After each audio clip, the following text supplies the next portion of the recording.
সবজি বানিয়েছি, অনেক কিছু সবজি দিয়ে একটা সবজি বানিয়েছি। আর এটা হচ্ছে চিংড়ি মাছের ঝাল বানিয়েছি সরষে বাটা দিয়ে। দেখতে পাচ্ছ চিংড়ি মাছের সাইজগুলো দেখো কতটা বড় বড়। এগুলো কিন্তু গ্রামে ধরা চিংড়ি মাছের ঝাল করেছি। আর এইটা দেখো, এটা হচ্ছে কি মাছ বলো তো, তোমরা কি বুঝতে পারছো? এটা কিন্তু কোনো চারাপোনা মাছ নয়, কিন্তু এটা হচ্ছে পুঁটি মাছ। তো তোমরা কি দেখে ভালো করে বুঝতে পারবে জানি না, একদম দেখো এটা কিন্তু চারাপোনা বা ইয়ে নয়, এটা কিন্তু পুঁটি মাছ। পুঁটি মাছের সাইজটা দেখছো কতটা বড়।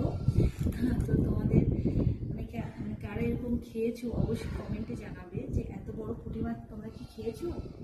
এটা কিন্তু গ্রামের পুকুরে ধরে রয়েছে। তো পুকুর থেকে ধরা মাছ, একদম টাটকা মাছ আমরা খাচ্ছি এখন। তো পুঁটি মাছের এটা বানিয়েছি কালিয়া, মানে সবাই তো কাতলা মাছের রুই মাছের বানাই, আমি এটা বানিয়েছি পুঁটি মাছের। তো দেখো অনেকটা গ্রেভি করেছি। তো চলো দেখি এখন আমরা এটা খাওয়া যাক। আর এত বড় পুঁটি মাছ কিন্তু এটা চালানি কি একটা বলে না, জাপানি পুঁটি বা কি একটা বলে, আমি এতটা জানি না, কিন্তু সেটুকু নাই। কিন্তু এটা কিন্তু একদম পুকুরে বড়, মানে পুকুর থেকে ধরেছি। আর যাই হোক, কী বলবো, এখন এবার জমিয়ে আমাদের দুপুরটা খাওয়া দাওয়া হবে। তো দেখতে পেলে আমাদের মেনুটা আজকে। তো তোমাদের সঙ্গে দেখা হচ্ছে আবার নতুন কোনো রেসিপি নিয়ে। তো সকল বন্ধুকে টাটা।